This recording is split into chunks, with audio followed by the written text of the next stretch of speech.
Class 12-এর LCR এই chapter আমাদের চলছিল। তো সেখানে প্রাথমিক কিছু ধারণা নিয়ে আলোচনা হয়েছিল গত ক্লাসে, এবং তার সঙ্গে যেটা হয়েছিল বিভিন্ন এসি সার্কিটে যদি রেজিস্ট্যান্স বা ক্যাপাসিট্যান্স বা ইন্ডাকট্যান্স যোগ থাকে অথবা কম্বিনেশান যেগুলো হয়েছিল এলআর সার্কিট, সিআর সার্কিট, এই পর্যন্ত আমরা ডিটেলসে আলোচনা করেছিলাম। তো আজকে আমরা যেটা আসবো এলসিআর সার্কিট। প্রথমেই আসবো এলসিআর। নামের মধ্যে আছে একটা এল অর্থাৎ একটা ইন্ডাক্টর, সি অর্থাৎ একটা ক্যাপাসিটার এবং আর একটা রেজিস্টার। তিনটে ডিভাইস বা ইনস্ট্রুমেন্ট সিরিজে এসি সোর্সের সঙ্গে কানেক্টেড। এটা এল, এটা সি, এটা আর এটা এসি। প্লাস মাইনাস চেঞ্জ হয়, এই মুহূর্তে ধরছি এদিকটা প্লাস এটা মাইনাস, তাহলে এদিকে কারেন্ট যাবে। E equal to E0 sine omega t. Same টেকনিকে হিসাবটা আজকেও হবে। তাহলে আমরা লিখতেই পারি এল এর দুপাশে পোটেনশিয়াল ডিফারেন্স বলি বা ইএমএফ বলি এল ডিআই বাই ডিটি। সিতে আছে কিউ বাই সি, এটা ইএমএফ, আর এটাতে আইআর। তিনটের সাম হলো E0 সাইন ওমেগা টি। এখন আমরা ধরে নেব let Q equal to Q0 sine omega T plus alpha. আমরা ধরে নিচ্ছি। তাহলে কিউ যদি এটা হয়, আমরা কেন কিউকে ধরলাম না, আই কিউ এবং ডিআই বাই ডিটির মধ্যে কিউ হচ্ছে ফান্ডামেন্টাল, এটা আগের দিনও আলোচনা হয়েছিল। তাহলে ডি কিউ বাই ডিটি এটাই আমরা পেয়ে যাব আই ইজিক্যাল টু কত হবে Q0 ওমেগা কস ওমেগা টি প্লাস আলফা, এটা আই হলো। আর ডিআই বাই ডিটি এটা হবে Q0 ওমেগা, এটার জন্য হবে মাইনাস ওমেগা সাইন ওমেগা টি প্লাস আলফা। তাহলে হলো minus omega square Q0 sine omega টি প্লাস আলফা। এটা হলো ডিআই বাই ডিটি। এখন এই ডিআই বাই ডিটি, আই এবং কিউ, এই তিনটে আমরা এই ইকুয়েশনে বসিয়ে দেবো। আর বসিয়ে দিলে কি হবে, L into minus omega square Q0 sine omega টি প্লাস আলফা। প্রসঙ্গত বলি, গত দিনের হিসাবে পরের যেটা দেখলাম যে ভিডিওতে দু এক জায়গায় ব্র্যাকেট পড়েনি, ওটা আমার অবশ্যই মিস্টেক, অজান্তেই মিস্টেক হয়ে গেছে, তোমরা একটু ঠিক করে নিও। দু এক জায়গায় ব্র্যাকেট বা ডিটি লেখা হয়নি, এগুলো একটু মার্সি করে দিও। আসলে ওইগুলো তো আর এডিটিং হয় না এইভাবে কেটে কেটে ভিডিওটা, সেই জন্য ওটা একটু তোমাদেরকে বলা থাকলে একটু দেখে নেবে একটু হিসাবগুলো। যদি কোনো অসুবিধা হয় একটু কমেন্ট বক্সে ক্লিক করবে, আমি ওখানে বলে দেবো।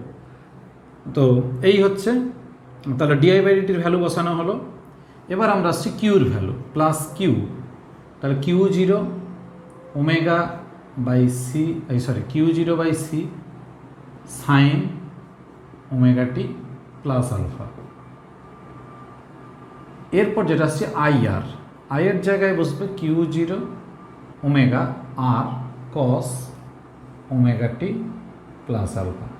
তিনটের যোগফল হবে E0 সাইন ওমেগা টি। এবার হিসাবটা হচ্ছে এখানে, তাহলে আমরা কি কি লিখছি, সাইন ওমেগা টি, কস ওমেগা টি, এগুলো সব পেয়ে গেছি। তাহলে আমরা এখান থেকে কমন নেব Q0 ওমেগা কমন নেব। তাহলে Q0 ওমেগা যদি আমরা কমন নিই তাহলে কি পড়ে থাকছে, Q0 ওমেগা কমন নিলে পড়ে থাকছে minus omega L sine omega টি plus alpha, plus Q0 omega common নিয়েছি, তাহলে হবে 1 by omega C sine omega T plus alpha. আর আরেকটা হবে R cos omega T plus alpha equal to E0 sine omega টি। এই স্টেপটাকে লিখবে এইভাবে, আর কস ওমেগা টি plus alpha plus minus omega L minus 1 omega C sine omega টি plus alpha. এই টোটালটার বাইরে থাকবে Q zero omega is equal to E zero sine omega t. অবশ্যই আমরা ধরে নিচ্ছি omega L greater than 1 omega C, অর্থাৎ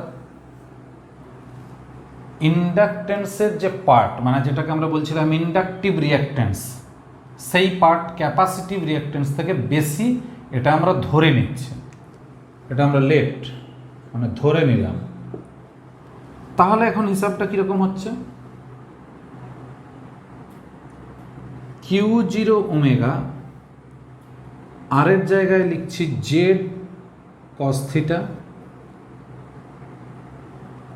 আর minus এটাকে লিখছি Z sine theta, sine omega টি প্লাস আলফা। আচ্ছা, জেড কস থিটা, ও আচ্ছা এখন একটা বাকি রয়ে গেছিল, জেড কস থিটা আর এর জায়গায় লিখেছি ইন্টু কস ওমেগা টি plus alpha minus Z sine theta sine omega টি প্লাস আলফা। এই টোটালটা হলো E zero sine omega T. তাহলে আমরা কি কি ধরলাম, এইখানটাতে আমরা একটা ছবির মতো করে দেখিয়ে দিচ্ছি। আমরা এইটা ধরেছি জেড, এই দিকটা ধরেছি ওমেগা এল, এই দিকটা ধরেছি আর ওমেগা এল এর পার্টটা বেশি ধরেছি, সেই জন্য আমরা এই দিকটা ধরে নিলাম omega L minus 1 omega C. আচ্ছা, প্রসঙ্গত একটু বলে দিই যে গতদিন আমি বলেছিলাম যে উপরের দিকে এল এর বেলা ছবি এঁকেছিলাম, নিচের দিকটা ছিল 1 ওমেগা সির ছবি। কেন না, ইন্ডাকটেন্সের ক্ষেত্রে মানে পিওরলি ইন্ডাক্টরের ক্ষেত্রে 90 ডিগ্রি ফেজ অ্যাঙ্গেল পিছিয়ে থাকে কারেন্ট, পিওরলি ক্যাপাসিটিভ যে সার্কিট বা ক্যাপাসিটরের ক্ষেত্রে 90 ডিগ্রি এগিয়ে থাকে কারেন্ট।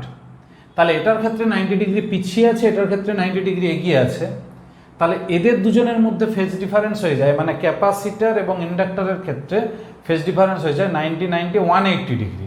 তাহলে একটাকে যদি আমরা উপর দিকে ডিনোট করি তাহলে আরেকটা তার অপোজিট অর্থাৎ নিচের দিকে ডিনোট করা হয়। আর আমরা যেটা ধরেছি সেই অনুযায়ী এই ছবি, এটা থিটা, জেড হলো ইম্পিডেন্স, বাকি সমস্ত ফর্মুলা আমরা এখান থেকে পাবো। তো এইটাকে যদি আমরা ফর্মুলাতে বসাই তাহলে হবে Q zero omega Z cos A cos B minus sine A sine B. এটার ফর্মুলা ছিল cos omega T plus alpha plus theta, cos A plus বির formula equal to E zero sine omega টি। এই হচ্ছে আমাদের এলো last. এবার আমরা কি করছি, বোথ সাইড আমরা কম্পেয়ার করব। কম্পেয়ার করলে কি পাচ্ছি সেটা দেখব। তাহলে কম্পেয়ার করে আমরা কি পাচ্ছি, Q zero omega Z is equal to E zero. তাহলে এখান থেকে আমরা কিন্তু কিউ জিরোর ভ্যালুটা বের করে রাখলাম, E zero by omega Z এটা থাকলো। আর একটা কি পাচ্ছি, এটা কস আছে, এটা সাইন আছে, তাহলে কসটাকে যদি আমরা সাইন করি তাহলে একটা 90 ডিগ্রি হবে। তাহলে আমরা কি লিখতে পারি, cos omega T plus alpha plus theta is equal to sine omega T. এটাকে লিখবো sine omega T plus alpha plus theta plus 90 equal to omega T sine omega T. তো এখান থেকে ওমেগা টি সরে গেলে হবে আলফা প্লাস থিটা প্লাস 90, তাহলে এটা সমান 0, থিটা ইজিক্যাল টু হবে minus alpha minus 90, minus alpha minus 90 degree. এই হলো আমাদের থিটার ভ্যালু। এই থিটার ভ্যালু এবার আমরা বসাবো কোথায়, আই এর জায়গাতে, বা আমি যদি ওখানে আলফার ভ্যালুটাও বসাই তাহলেও হবে।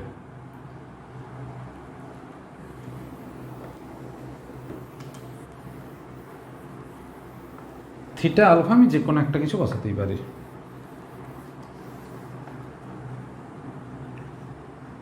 তাহলে আলফার ভ্যালুও হবে -90 মাইনাস থিটা। হয় এটা বা এটা, যে কোনো একটা বসাবো। এবার আমি ধরছি আই, তাহলে আই ইজিক্যাল টু কী ছিল না Q zero omega cos omega টি প্লাস আলফা। তাহলে কিউ জিরোর ভ্যালুটা আমরা বসাচ্ছি E zero by omega Z is equal to omega, এটা কস ওমেগা টি প্লাস আলফার জায়গায় বসাচ্ছি -90 মাইনাস থিটা। তাহলে E zero by Z cos omega T -90 minus theta. তাহলে ই জিরো বাই জেড এটা হয়ে গেল sine omega T minus theta I. তাহলে I is equal to I zero sine omega T minus theta, যেখানে E ছিল, তাহলে আমার ই সমান কী ছিল E zero sine omega T. তাহলে এখান থেকে আমরা লিখতে পারবো, এবার একটা একটা আমরা লিখতে পারি। 1 নম্বরে দিচ্ছি ফেজ, আমাদের প্রথম কম্প্যারিজন হতো ফেজ। তাহলে কারেন্ট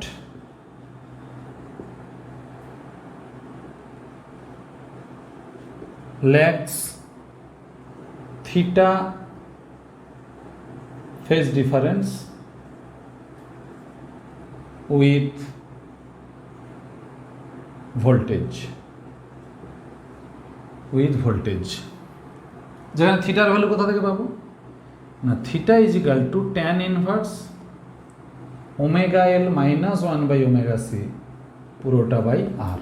এখান থেকে আমরা থিটাটা পেয়ে গেলাম।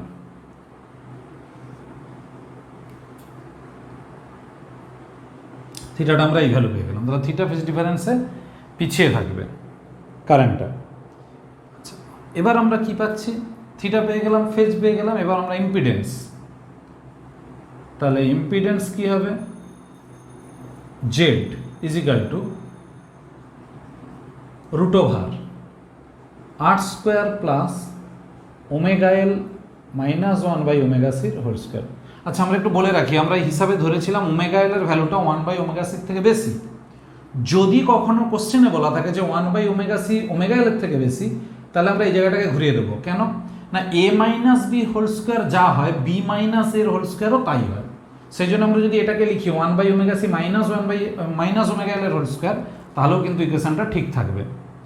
তাহলে এটা ছিল আমাদের পিওর পার্ট, এই পার্টটা ছিল আমাদের ইমাজিনারি পার্ট। সেই জন্য পিওর পার্টটা ছিল এক্স অ্যাক্সিস বরাবর, ইমাজিনারি পার্ট ছিল ওয়াই অ্যাক্সিস বরাবর। এই পিওর পার্ট এটাকে কেন বলছি না, এটা এসি ডিসি বোথ সার্কিটের ক্ষেত্রেই বাধা থাকবে, কিন্তু এল বা সি মানে ইন্ডাকটেন্সের জন্য অথবা ক্যাপাসিটেন্সের জন্য যে বাধাটা আছে, যেটা ইন্ডাকটিভ রিঅ্যাকট্যান্স বা ক্যাপাসিটিভ রিঅ্যাকট্যান্স বলি, সেই বাধা কিন্তু আসবে শুধুমাত্র এসির ক্ষেত্রে। তাহলে এখানে আমরা ইম্পিডেন্স পেয়ে গেলাম। এবার আমরা আসছি ফেজর ডায়াগ্রাম। এটা মুছে দিলাম। ফেজর ডায়াগ্রাম যেটা এলআর সার্কিটে ছিল, একদম হুবহু সেই ছবি হবে ফেজর ডায়াগ্রাম।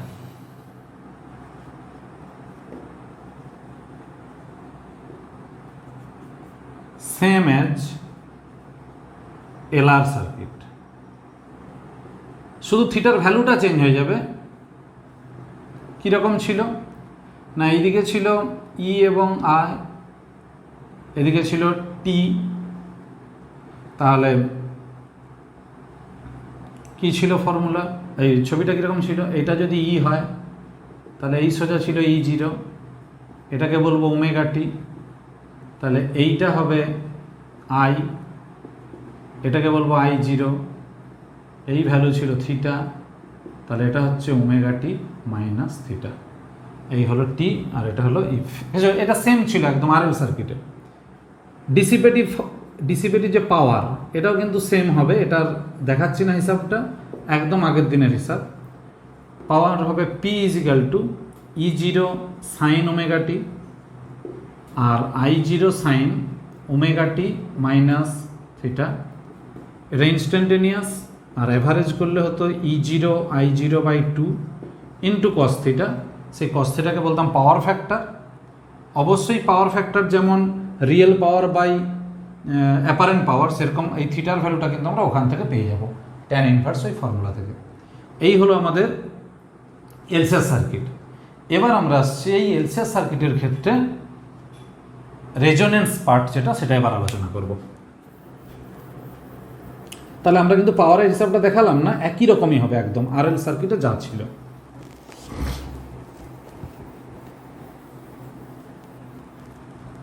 এবার আমরা আসছি রেজোনেন্স।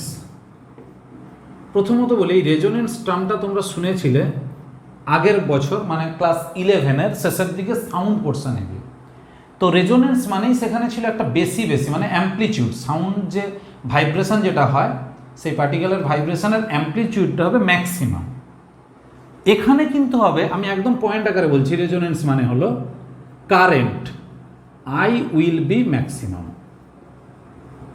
তাহলে এলসিআর সার্কিট মানে এলসিআর সকলেই আছে, মানে তিনজনেই আছে, একটা ইন্ডাক্টর, একটা ক্যাপাসিটার, একটা রেজিস্টার, অথচ I will be maximum, I maximum হবে। তাহলে কি when Z will be minimum, Z হতে হবে মিনিমাম।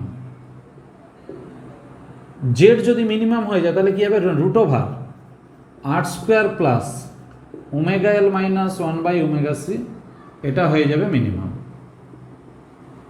এটা মিনিমাম তখনই হবে, সো এটা কখন হবে না, ওমেগা এল মাইনাস 1/ωc এই ভ্যালুটা যখন হবে 0, কারণ এটা মাইনাস সাইন আছে। এটা কখনো 0 হতে পারে না, এটা কখনো 0 হতে পারে না, এটা কখনো 0 হতে পারে না, কিন্তু এই পার্টটা 0 হতে পারে যখন ওমেগা এল আর 1/ωc সমান হয়ে যায়। তাহলে ওমেগা এল আর 1/ωc যখন সমান হবে, এখান থেকে আমরা পাচ্ছি omega is equal two 1/√LC। এই ওমেগাটাকে আর ওমেগা বলবো না, ওমেগা 0 বলবো। তাহলে ওমেগা 0 হলো রেজোনেন্ট অ্যাঙ্গুলার ফ্রিকোয়েন্সি। তাহলে F0 কত হবে না, ওমেগা 0/2π, ওমেগা/2π যেরকম হয় সেইভাবে F0 হবে ওমেগা/2π, তাহলে হবে 1/2π√LC। এই হলো রেজোনেন্ট ফ্রিকোয়েন্সি বের করার জন্য ফর্মুলা। তাহলে যখন ওমেগাটা ওমেগা 0 হচ্ছে তখনই আমরা কারেন্ট পেয়ে যাব ম্যাক্সিমাম, বাকি কিন্তু সমস্ত ক্ষেত্রে কারেন্ট ম্যাক্সিমাম পাবো না। সেটা আমরা এখন এইখানে একটা ছবি এঁকে দেখাচ্ছি।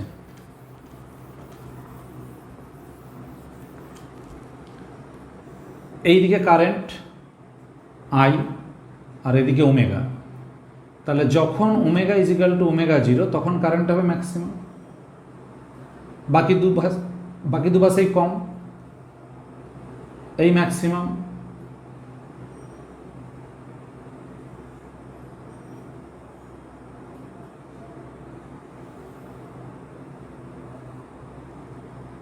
এগুলো সব ম্যাক্সিমাম হচ্ছে। তাহলে এর ক্ষেত্রে যদি R1 বলি, এর ক্ষেত্রে যদি আর বা জেড যাই বলি না কেন, এটা R2, এটার ক্ষেত্রে R3, কারণ ফর রেজোনেন্ট কন্ডিশন বা in resonance condition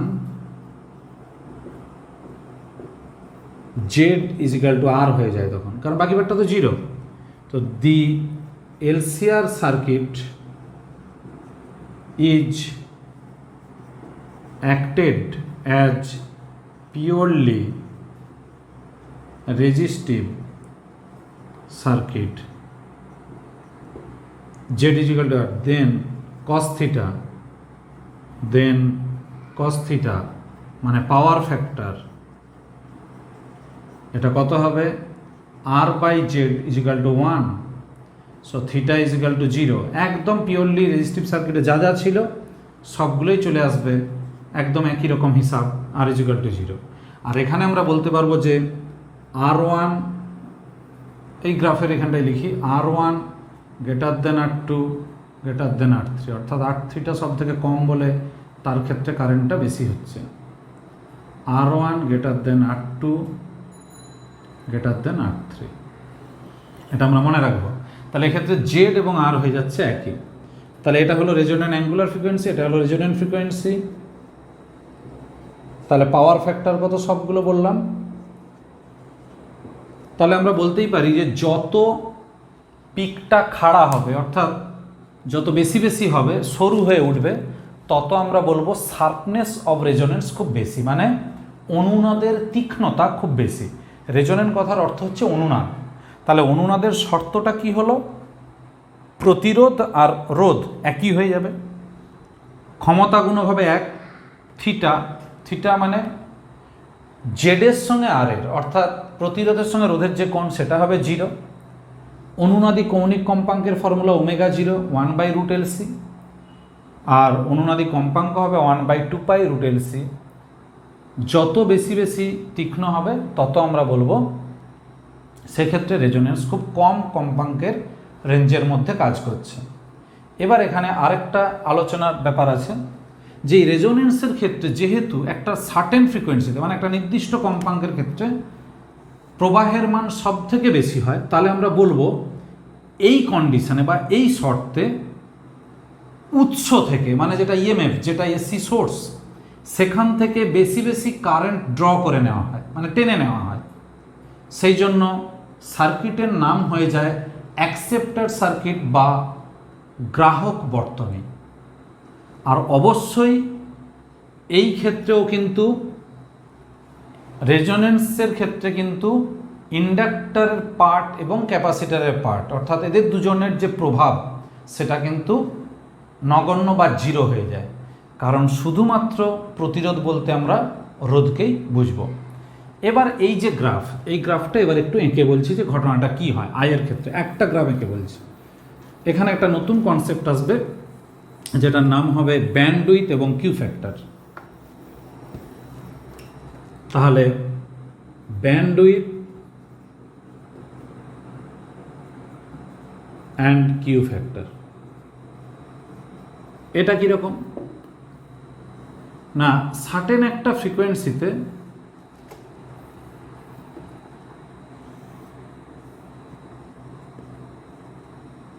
I maximum হচ্ছে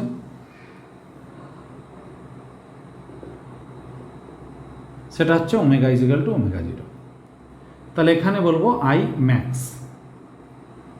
তাহলে আরও দুটো পয়েন্টে, এই দুটোতে আয়ের ভ্যালু হবে আই ম্যাক্স বাই √2, মানে আই আরএমএস, যেটা আমরা এসির ক্ষেত্রে বলি। তাহলে এসির ক্ষেত্রে যেটা আমাদের এফেক্টিভ ভ্যালু হয় কারেন্টের, সেটা হচ্ছে আই আরএমএস ভ্যালু। তাহলে আই আরএমএস কত? আই ম্যাক্স বাই √2 বা I0/√2। আই ম্যাক্স মানে I0। সেটা আমাদের দুটো ফ্রিকোয়েন্সিতে হবে, একটা ওমেগা 1 একটা ওমেগা 2। তাহলে এই যে দুটো ফ্রিকোয়েন্সিতে হচ্ছে, যেখানে ওমেগা 2 গ্রেটার দেন ওমেগা 1, সেক্ষেত্রে এই রেঞ্জটাকে বলবো ডেল্টা ওমেগা। ওমেগা 2 থেকে ওমেগা 1-এর যে রেঞ্জ, এটাকে বলবো ডেল্টা ওমেগা। এটাই হচ্ছে ব্যান্ডউইথ। তাহলে ব্যান্ডউইথ যদি বলে যে কাকে বলে ব্যান্ডউইথ, তখন আমরা কি বলবো? যে bandwidth is the difference of frequency বা angular frequency in which the current decreases from its peak value to its RMS value. অর্থাৎ প্রবাহের মান এলসিআর বর্তনীতে সর্বোচ্চ মান থেকে যখন তার আরএমএস মানে পৌঁছাবে, তখন যে দুটো কম্পাঙ্কের রেঞ্জের মধ্যে কারেন্টের ভ্যালু তার সর্বোচ্চ মান থেকে আরএমএস মানের মধ্যে থাকবে, সেই দুটি কম্পাঙ্কের পার্থক্যকে আমরা বলবো ব্যান্ডউইথ বা পটিপ্রস্থ। এর বাংলা হচ্ছে পটিপ্রস্থ। তাহলে এখন মনে রাখতে হবে যে এই পটিপ্রস্থের মান কম হবে কখন? যখন পিক বেশি হবে। তাহলে when sharpness of resonance is high, যখন হাই হবে তখন ব্যান্ডউইথ কী হবে? Low. Bandwidth will be low, এটা হবে।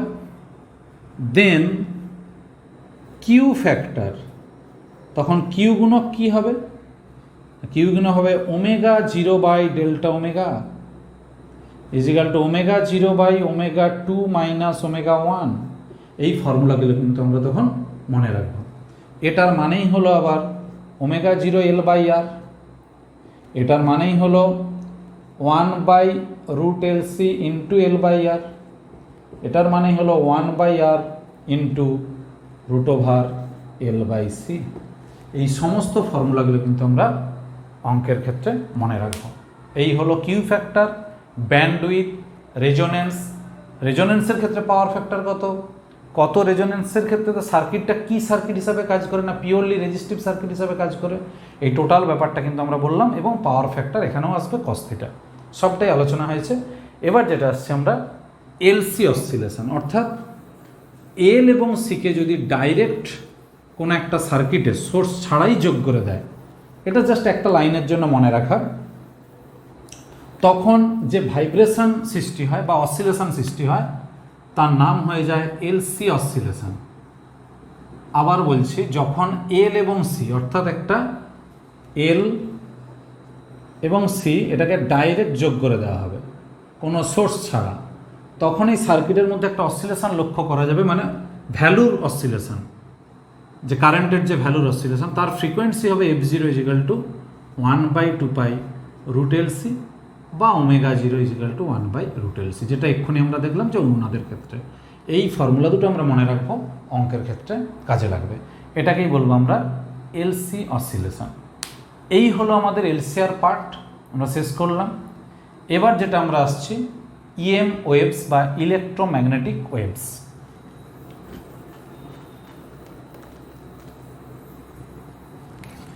ইলেকট্রোম্যাগনেটিক ওয়েভ যদি আমরা বুঝতে চাই তাহলে প্রথমেই বলি যে ইলেকট্রিক ফিল্ড আর ম্যাগনেটিক ফিল্ড থাকতে হবে। ইলেকট্রিক ফিল্ড মানে পয়েন্ট ওয়াইজ বলছি, খুব ইলেকট্রিক ফিল্ড আর ম্যাগনেটিক ফিল্ড থাকতে হবে। কিভাবে থাকতে হবে? টাইম ভ্যারিং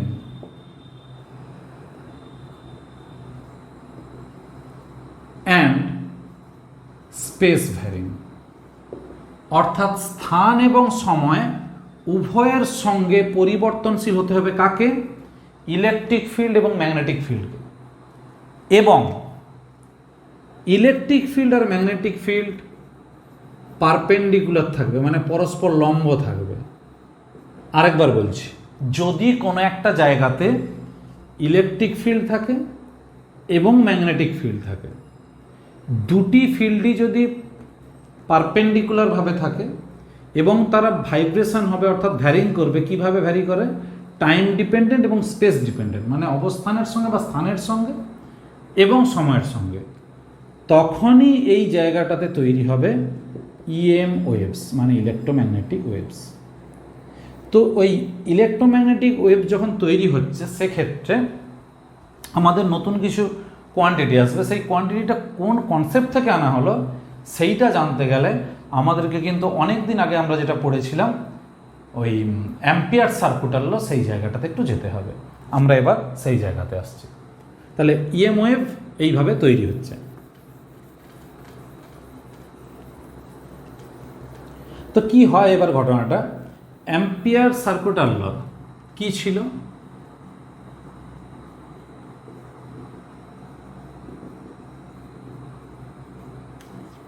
এটা ছিল যে ইন্টিগ্রেশন B.dl, অর্থাৎ close line integration B.dl = μ0I। এটা আমাদের ছিল অ্যাম্পিয়ার সার্কিটের ল। হেয়ার I ইজ কনস্ট্যান্ট, অর্থাৎ ফর ডিসি, বাট ফর এসির ক্ষেত্রে কি হবে? I is varying, time varying. তো সেক্ষেত্রে তো ইএম ওয়েভের একটা কনসেপ্ট চলেই আসছে। যখন I ইজ ভ্যারিং হবে তখন এই ইকুয়েশন মানে B.dl μ0I এটার সমান নয়। তখন কি হয়? B.dl = μ0I + ID। এই আইডির নাম হয়ে যায় ডিসপ্লেসমেন্ট কারেন্ট। ডিসপ্লেসমেন্ট কারেন্ট, এটা আমরা মনে রাখবো যে নতুন করে একটা কারেন্ট। ডিসপ্লেসমেন্ট কথাটার অর্থ কিন্তু বাংলাতে আমরা বলবো সরণ প্রবাহ, সরণ প্রবাহ বা স্থানচ্যুতি প্রবাহ।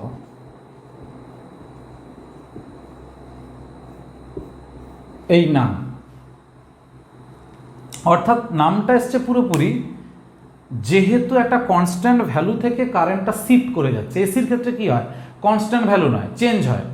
যেহেতু এটা কনস্ট্যান্ট ভ্যালু থেকে বারবার ডিফ্লেক্ট করছে বা ফ্ল্যাকচুয়েট করছে, সেই জন্য আমরা নামটা দিচ্ছি কি সরণ প্রবাহ বা স্থানচ্যুতি প্রবাহ। কিন্তু হিসাবটা ওইভাবে আসবে না। হিসাবটা কীরকম আসবে না, আইডি ইজিক্যাল টু আসবে epsilon zero D phi E by DT. E for electric, মানে ফাই ই, এটা ক্যাপিটাল ই লেখাটা ভালো, ইলেকট্রিক ফ্লাক্স। তাহলে epsilon zero D phi E by DT electric flux, এইটা আমরা মুখস্থ রাখবো। এটা হচ্ছে ডিসপ্লেসমেন্ট কারেন্টের ফর্মুলা। তাহলে আমরা ডেফিনেশনটা এইভাবে দিতে পারি, যদি টাইমের সঙ্গে ইলেকট্রিক ফ্লাক্স মানে তড়িৎ ফ্লাক্স চেঞ্জ করে, তাহলে যে কারেন্টের উদ্ভব ঘটে, অর্থাৎ নতুন করে যে কারেন্ট প্রডিউসড হয়। অথবা আমরা বলবো যে টাইমের সঙ্গে যদি ইলেকট্রিক ফিল্ড ভ্যারি করে, কারণ ইলেকট্রিক ফ্লাক্স আছে মানে ওখানে কি আছে, ইলেকট্রিক ফিল্ড। অর্থাৎ কোনো একটি স্থানে যদি সময়ের সঙ্গে তড়িৎ ক্ষেত্র পরিবর্তিত হয়, তখন সেখানে যে একটি নতুন কারেন্টের উদ্ভব ঘটে, মানে প্রবাহের সৃষ্টি হয়, যার নাম হবে ডিসপ্লেসমেন্ট কারেন্ট বা স্থানচ্যুতি প্রবাহ বা সরণ প্রবাহ। এই ডিসপ্লেসমেন্ট কারেন্টটা এইখানে বসে যাবে। এটাই হলো অ্যাম্পিয়ার ম্যাক্সওয়েল ইকুয়েশন। যেটা ছিল আমাদের অ্যাম্পিয়ার সার্কিটের ল, সেটাই এখন হচ্ছে অ্যাম্পিয়ার ম্যাক্সওয়েল ইকুয়েশন। এইটা আমরা কিন্তু মনে রাখবো। তো এই ইকুয়েশনটাকে আমরা বলবো ম্যাক্সওয়েলের ফোর্থ ইকুয়েশন। ম্যাক্সওয়েলের ফোর্থ ইকুয়েশন।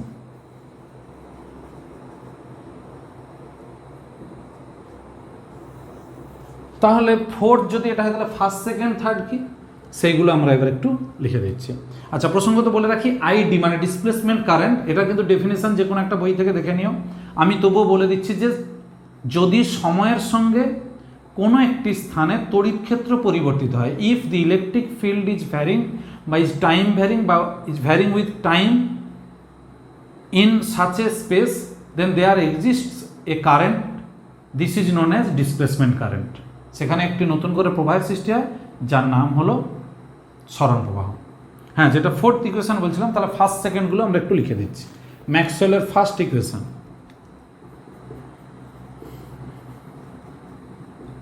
ফার্স্ট ইকুয়েশন এটা কোনটা, এটা অ্যাকচুয়ালি আমরা অনেক দিন আগে পড়ে নিয়েছি, যেটা হচ্ছে Gauss's theorem, S E dot DS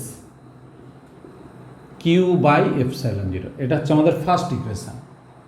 তাহলে সেকেন্ড ইকুয়েশন কি না, যদি আমরা এই গাউসেস থিওরেমটাকে ম্যাগনেটের ক্ষেত্রে ইউজ করতাম, তাহলে কি হতো, এটা বি ডট ডিএস হতো। তখন কিন্তু আমি আর এটাকে কিউ বাই এপসাইলন জিরো আর বলতে পারতাম না, ওটা জিরো বলতাম। কেন zero? Zero by mu zero বা শুধু জিরো বলতাম। এর কারণ একটা চার্জ মানে একটা কি বলবো, ডিসক্রিট চার্জ, একটা বিচ্ছিন্ন আধান উপস্থিত থাকতে পারে, মানে নেচারালে থাকতে পারে, কিন্তু কখনোই একটা পোল থাকবে না। ম্যাগনেটের একটা পোল থাকতে পারে না, হয় নর্থ পোল থাকবে, না হলে হয় নর্থ পোল সাউথ পোল একসঙ্গে থাকবে, না হলে থাকবে না। তাহলে নর্থ পোল সাউথ পোল যদি একসঙ্গে থাকে, তাহলে যতটাই নর্থের ভ্যালু ততটাই সাউথের ভ্যালু, যেহেতু অপোজিট তারা ডিরেকশান যুক্ত, মানে নর্থ এবং সাউথ যেহেতু অপোজিট, আমি একটাকে প্লাস ধরলে আরেকটাকে মাইনাস ধরবো, তাহলে টোটাল ভ্যালুটা হয়ে যায় জিরো। এটাকেই বলছি আমরা ম্যাক্সওয়েলের সেকেন্ড ইকুয়েশন। এবার যেটা আমরা আসছি ম্যাক্সওয়েলের থার্ড ইকুয়েশন, যেটা ছিল ফ্যারাডের লয়ের সঙ্গে রিলেটেড। থার্ড ইকুয়েশন এটা কি ছিল, ইএমএফ। ইএমএফকে আমরা ই দিয়ে লিখতাম। ই সমান ছিল minus D phi by DT, minus D phi by DT. Actually এইটাকে ইকুয়েশন বলছে না, ইকুয়েশন বলছে মাইনাস ডি ডিটি হবে। এবার ফাইটাকে লিখেছে ইন্টিগ্রেশন বি ডট ডিএস। এটাই হলো ই। এই হলো আমাদের থার্ড। তাহলে ফার্স্ট, সেকেন্ড, থার্ড, আর এটা হচ্ছে ফোর্থ। এই যে ইকুয়েশনগুলো আমরা কিন্তু মনে রেখে দেবো, ম্যাক্সওয়েলের এই চারটে ইকুয়েশন। ঠিক আছে, এটা আমাদের শর্ট কোশ্চেনের জন্য খুব কাজে লাগবে। এরপর এই যে আমরা আইডির ভ্যালুটা পেলাম, তাহলে এখন ফোর্থ ইকুয়েশন অনুযায়ী আমরা কি লিখতে পারবো, আমরা লিখতে পারবো বি ডট ডিএল,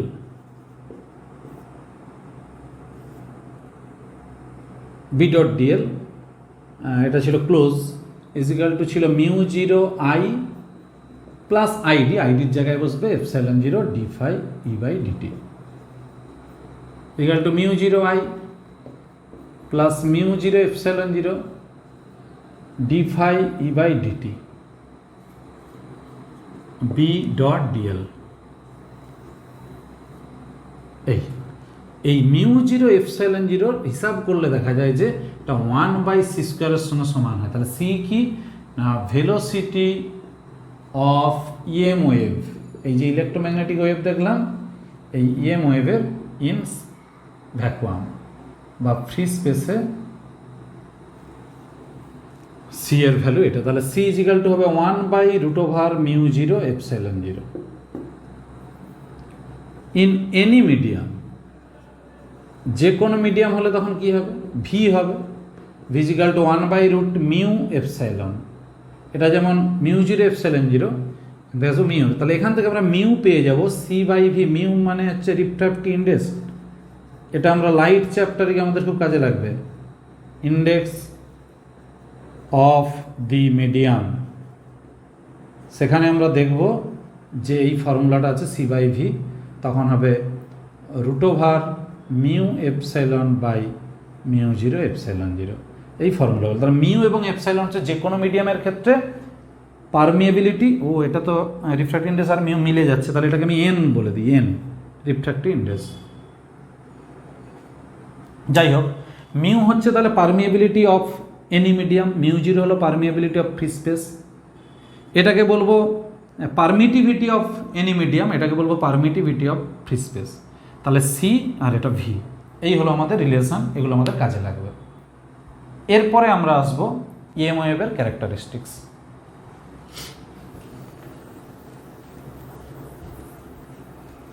বা প্রপার্টিজ বলতে পারি আমরা।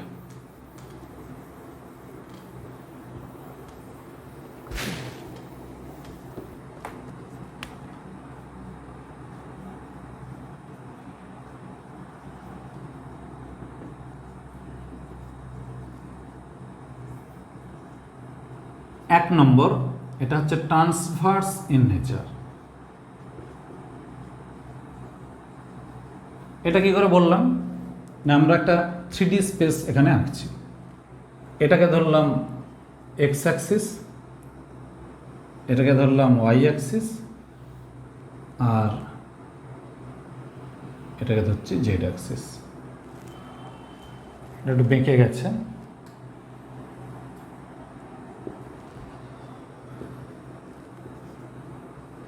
যদি আমরা দেখি যে জেড অ্যাক্সিস বরাবর ইলেকট্রিক ফিল্ড ভাইব্রেট হচ্ছে, মানে এটা ইলেকট্রিক ফিল্ড, তাহলে এটা এক্স জেড প্লেনে আছে, এটা হলো ই। আর একটা আমরা ওয়েভ আঁকবো, যেটা হচ্ছে আমাদের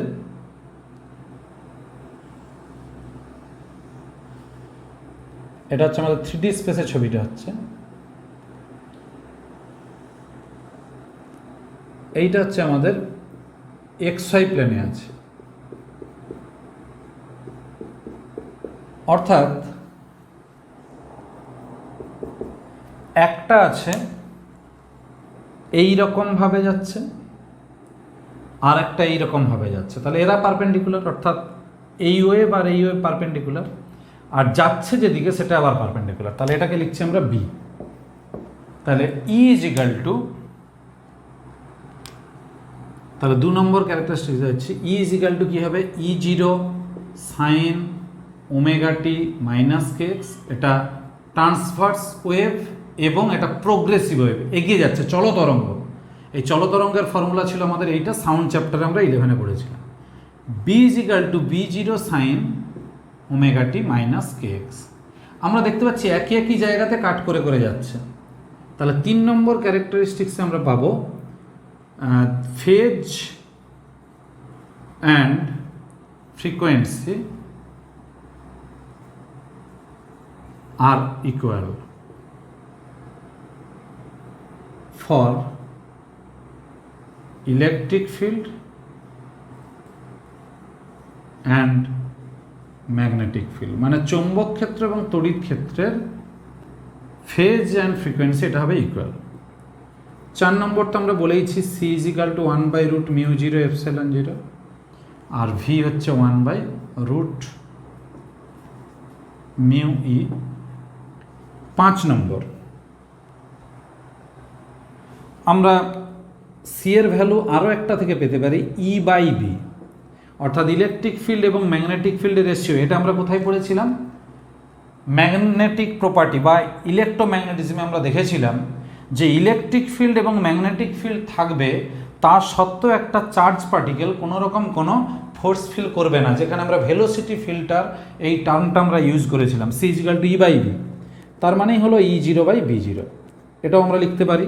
আমি জাস্ট পয়েন্ট আকারে বলছি, এগুলো কিন্তু তোমাদের যে কোনো বইতে একটা ভাষা দিয়ে পয়েন্টগুলো একটু ব্যাখ্যা করা আছে, পুরোটা একটু পড়বে, তাহলে কনসেপ্টগুলো ক্লিয়ার হবে। আমি কিন্তু শুধু ম্যাথমেটিক্সটা এখানে বলে বলে যাচ্ছি। আর একটা কথা মনে রাখতে হবে যে টোটাল যে ইলেকট্রোম্যাগনেটিক ওয়েভ, যেটা ইলেকট্রিক ফিল্ড ম্যাগনেটিক ফিল্ড নিয়ে তৈরি, সেটাতে কিন্তু total energy is distributed equally. তাহলে 6 নম্বরে বলবো total electromagnetic energy is divided equally in electric and magnetic field। আর 7 নম্বরে আমরা এটা বলতে পারি যে direction to detect the direction of EM wave. আমরা যদি EM ওয়েভের ডিরেকশনটাকে ডিটেক্ট করতে চাই, তাহলে আমরা মনে রাখবো E×B।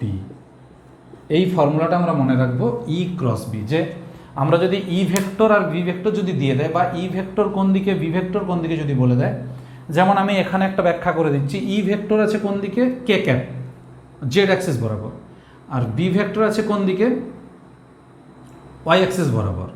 তাহলে হবে K cap cross J cap, তাহলে হবে কি -I ক্যাপ। বা আমি যদি এটাকে মাইনাস ধরি, -J ক্যাপ, তাহলে K cap cross -J cap, তখন হবে I ক্যাপ। এইভাবে আমরা কিন্তু ডিরেকশনগুলো ঠিক করে নেব। তাহলে E×B হবে, এটা আমরা মনে রাখব। এরপর আমরা আসছি যে different type of electromagnetic wave. এই জায়গাটাতে বলবো একটু, যে কোনো একটা বই ফলো করবে বা নেটেও পাবে, অর্থাৎ ইন্টারনেট যদি সার্চ করে দেখো সেখানেও কিন্তু পাবে, সেই উইকিপিডিয়াতে হোক বা যেখানে খুশি হোক পেয়ে যাবে, অনেক সাইট আছে। তো এটা যেটা বলার যে EM ওয়েভকে যদি আমরা কতগুলো ভাগে ভাগ করি, from higher energy to lower energy, তখন কি হয়? ফার্স্ট আসবে গামা রে অর কসমিক রে। গামা মানেই হলো কসমিক। 2 নম্বরে থাকবে এক্স রে, 3 নম্বরে থাকবে UV রে। অর্থাৎ আমি যেটা বলছি যে এনার্জি হাই, তারপরে একটু কম, তারপরে কম, এইভাবে কমছে, মানে হায়ার টু লোয়ার, এইভাবে আমরা ভাবছি। 4 নম্বর ইউভির পর আসবে ভিজিবল লাইট, তারপরে 5 নম্বরে আসবে ইনফ্রারেড, 6 নম্বরে আসবে মাইক্রোওয়েভ, 7 নম্বরে রেডিও ওয়েভ। তো আমি শুধু বলবো এগুলো কি কি মনে রাখবে। এ, frequency range or wavelength range. আমি বলবো ওয়েভলেন্থ রেঞ্জ মনে রাখতে, এটা আমি বলবো এইটা। কেন? C= frequency into wavelength. তাহলে সি জানলে আমরা একটা রেঞ্জ মনে রাখলে কিন্তু আরেকটা পেয়ে যাব, ফ্রিকোয়েন্সি ইন্টু ওয়েভলেন্থ। এখান থেকে যদি আমরা ওয়েভলেন্থের রেঞ্জ মনে রাখতে পারি, তাহলে আমরা কি কি পাবো? এনার্জি রেঞ্জ, এটা আমরা পেয়ে যাব। প্রত্যেকটা ওয়েভের সোর্সেস, মানে সোর্স কোথা থেকে পাই আমরা রিয়েল লাইফে, আচ্ছা, এদের ইউজেস ব্যবহার কিছু আছে নাকি, আর এদের কোনো ব্যাড এফেক্ট মানে কোনো ক্ষতিকারক প্রভাব আছে নাকি, এইগুলো কিন্তু আমরা যে কোনো একটা বই ফলো করব সেখান থেকে কিন্তু আমরা পড়ে নেব। এবং এই এরির সঙ্গে রিলেটেড থাকবে কি কি, র্যাডার অর মেটাল ডিটেক্টর, যেগুলোতে মূলত কাজ করবে কি, ওই যে দুটোতে মূলত কাজ করবে মাইক্রোওয়েভ এবং রেডিও ওয়েভ, র্যাডার এবং মেটাল ডিটেক্টরে। আচ্ছা, আর কি, থার্মাল ওয়েভ কোনটাকে বলবো, থার্মাল ওয়েভ মানে হচ্ছে আমাদের ইনফ্রারেড। এটাকে কেন বলবো না, হিট বেশি বলে, হিট বেশি উৎপন্ন হয় বলে এই দুটোকে আমরা বলবো থার্মাল ওয়েভ। এইভাবে আমরা কিন্তু যত ধরনের ইএম ওয়েভস আছে এর নেচারগুলো কিন্তু আমরা যে কোনো একটা বই ফলো করব, অথবা নেট থেকে আমরা ডাটাগুলো নিয়ে শর্ট কোশ্চেন টাইপের কিন্তু আমরা রেডি করে রাখবো, এটাই বলার। এরপর আমরা আসছি পয়েন্টিং ভেক্টর।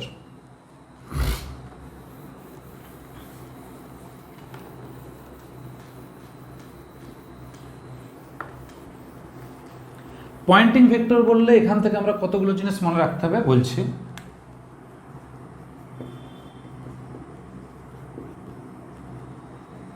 এস দিয়ে লেখা হবে, S equal to E cross H, মানেই হলো E cross B by mu zero. এটা আমাদের ফর্মুলা হয়ে গেল। ডেফিনেশন কি হবে, ডেফিনেশন হবে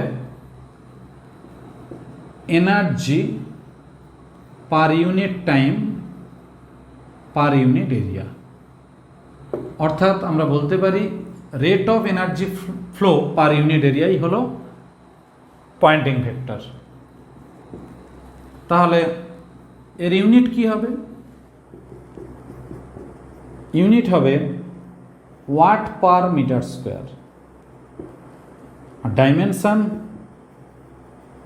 ডাইমেনশন আমরা তৈরি করে নেব M L square T to the power -2, এটা টি, আর এরিয়া হবে এল স্কোয়ার, তাহলে M T to the power -3। এই হলো। তাহলে এইভাবে কিন্তু আমরা ইউনিট, ডাইমেনশন, তার ডেফিনেশনটা তাহলে কি বললাম, the rate of energy of an EM wave through any unit cross sectional area is known as Poynting vector, তার এক্সপ্রেশন এটা। এই হলো। এবার আমরা যেটা আসছি, এদের এনার্জি ডেন্সিটির ফর্মুলাটা মনে রাখবো।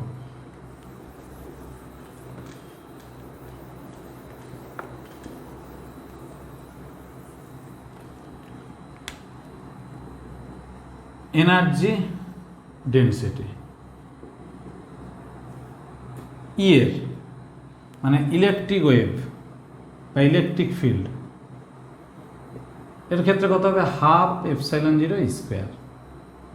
Magnetic field 1/2 B square by mu 0। তাহলে ইলেকট্রিক ফিল্ড, ম্যাগনেটিক ফিল্ডের এনার্জি ডেন্সিটি আমরা পেয়ে গেলাম। যদি আমাদেরকে বলে যে অ্যাভারেজ এনার্জি ডেন্সিটি, তাহলে অ্যাভারেজ এনার্জি ডেন্সিটি তখন আমরা পাবো কি না, ইউই। আচ্ছা, এটাকে আমরা লিখবো ইউই দিয়ে, আর এটাকে লিখবো ইউবি দিয়ে ম্যাগনেটিক ফিল্ডের জন্য। ইউই অ্যাভারেজ, এটা আমরা লিখবো 1/4 এপসাইলন 0 E0 স্কোয়ার। তাহলে এটা হচ্ছে ইলেকট্রিক ফিল্ড। আর ম্যাগনেটিক ফিল্ডের অ্যাভারেজটা কত হবে, 1/4 B0 স্কোয়ার বাই মিউ 0। এটা হচ্ছে ম্যাগনেটিক ফিল্ড। এবার এইগুলোকে যোগ করে দিলে কিন্তু আমরা ইলেকট্রোম্যাগনেটিক ওয়েভের এনার্জি পেয়ে যাব, অ্যাভারেজ এনার্জি পেয়ে যাব। আর একটা কথা মনে রাখতে হবে, ইউই ইজিক্যাল টু ইউবি, মানেই হলো ইউই বার মানে অ্যাভারেজে ইউবি বার, এগুলো সব ইকুয়াল হবে, সমান সমান। এটা আমি আগেও বলেছি, এটা হিসাব করলেই দেখা যাবে যে দুটো ইকুয়াল। তো এই হিসাবগুলো আমাদের প্রয়োজন নেই, কিন্তু আমরা মনে রাখব।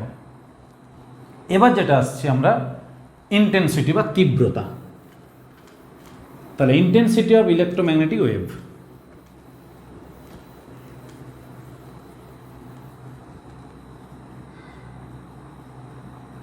Intensity of EM wave.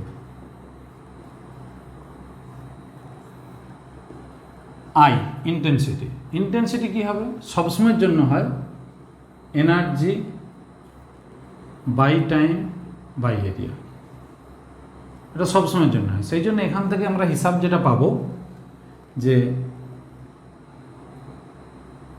আমরা যদি একটু হিসাবটা এখানে এইরকম করতাম, এনার্জি বাই এরিয়া, ভলিউম, আর এখানে আমরা আরেকটা লিখতাম ভলিউম, এখানে আমরা লিখছি এরিয়া ইন্টু টাইম। তারপর এটা হবে এনার্জি বাই ভলিউম, মানে এনার্জি ডেনসিটি, এখানে হবে এরিয়া ইন্টু লেন্থ, এটা হলো volume by area into time, area area কেটে গেল, তাহলে এটা হবে এনার্জি ডেনসিটি, এটা এরিয়া এরিয়া কেটে গেলে লেন্থ বাই টাইম হবে ভেলোসিটি, এটা হলো ইন্টেন্সিটি। তাহলে আই ইজিক্যাল টু হবে সিইউ, যে কোনো মিডিয়াম হলে হবে ভিইউ। এনার্জি ডেন্সিটিকে ইউ দিয়ে লিখলাম, ভেলোসিটিকে সি দিয়ে লিখলাম, তাহলে এটা হচ্ছে ভ্যাকুয়াম, এটা হচ্ছে এনি মিডিয়াম, আর আই ফর ইন্টেন্সিটি। হ্যাঁ, এরপর যেটা আসছে রেডিয়েশন প্রেসার বা বিকিরণের চাপ,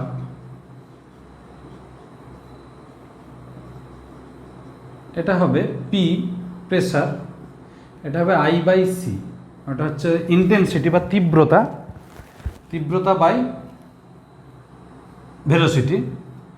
আর ফর আইডিয়ালি মানে আদর্শ রিফ্লেক্টিং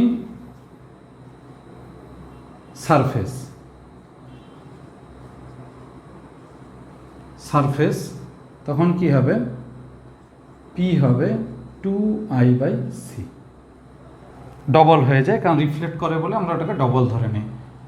যেভাবে সেই আমরা একটা মোমেন্টামের ক্ষেত্রে, ভরবেগের ক্ষেত্রে আমরা দেখতাম একটা ব্যাটে বল লেগে একই ভেলোসিটি নিয়ে ফিরে গেলে ডবল হয়ে যেত, চেঞ্জ ইন মোমেন্টাম, সেইভাবে 2I by C.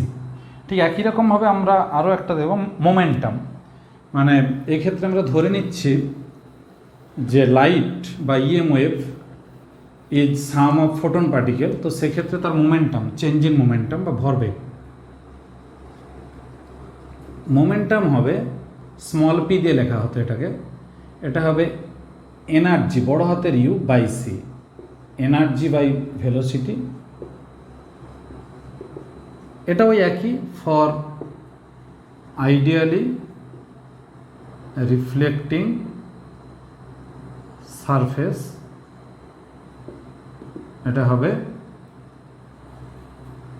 P equal to 2U by C. আর এই ভরবেগ বাই প্রেসার এদের ইউনিট ডাইমেনশন হবে এমনি যেটা মোমেন্টাম এবং প্রেসারের, মানে ভরবেগ এবং চাপের একক মাত্রা যা ছিল আগে, সে মেকানিক্সে যা যা পড়েছিলাম, তো সেই রকমের একক মাত্রা হবে, আর রাশিমালাগুলো এইরকম হবে। তাহলে একই সঙ্গে আমরা এসির যে পার্ট বাকি ছিল এলসিআর এবং তার সঙ্গে ইলেকট্রোম্যাগনেটিক ওয়েভ বা তড়িৎচুম্বকীয় তরঙ্গ ব্যাপারটা শেষ করলাম। কিন্তু একটাই কথা বলার, যে তড়িৎচুম্বকীয় তরঙ্গ চ্যাপ্টারে তোমাদেরকে অনেকটা কাজ দেওয়া থাকলো। আরেকটা কথা বলবো, বইতে একটা বড় ছক করা আছে, সেই ছক থেকে অন্তত পক্ষে ইউজেস মানে ব্যবহার, আমি আগেও বলেছি ব্যবহার এবং তাদের ক্ষতিকারক প্রভাব থাকলে ক্ষতিকারক প্রভাবটা, আর তার সঙ্গে কিছু টার্ম থাকবে এবং তাদের ওয়েভলেন্থের রেঞ্জ, ফ্রিকোয়েন্সি না মনে রাখলে হবে, ওয়েভলেন্থের রেঞ্জটা কিন্তু খুব ইম্পর্ট্যান্ট। এবং এইটা মনে রাখলে আমরা বুঝতে পারবো যে কার এনার্জি বেশি, কার এনার্জি কম, বা কার ওয়েভলেন্থ বেশি, কার ওয়েভলেন্থ কম, এবং ওয়েভলেন্থের ভ্যালুগুলো এমসিকিউতে কিন্তু লিখতে দেয়। এইভাবে আমরা কিছু টার্মগুলো মনে রেখে দেবো। তাহলে পুরো চ্যাপ্টার ভালো করে পড়ে নাও, ছোটো চ্যাপ্টার আছে। আর ভালো থেকো, আর রোজগারের মতো একই কথা বলবো, যদি ভালো লাগে আমার চ্যানেলে তাহলে একটু লাইক বা একটু কমেন্ট করে দিও, খুব একটা সময় লাগে না একটু লাইক দিতে। আর অবশ্যই যদি ভালো লাগে বন্ধুদেরকে একটু শেয়ার করে দাও, আর অবশ্যই বলো, এবং নিজেরাও যদি আজকে যদি প্রথম দেখো আমার এই চ্যানেল, তাহলে অবশ্যই বলবো সাবস্ক্রাইব করে বেল আইকন প্রেস করতে। ভালো থেকো। এইভাবে আমরা অনেকটা অংশই শেষ করে ফেলেছি, এবার আমরা লাইট অর্থাৎ অপটিক্সের মধ্যে আমরা এন্ট্রি নেব, আস্তে আস্তে অপটিক্সটাও আমরা ধরে নেব। ভালো থাকবে, পরের ক্লাসে দেখা হবে।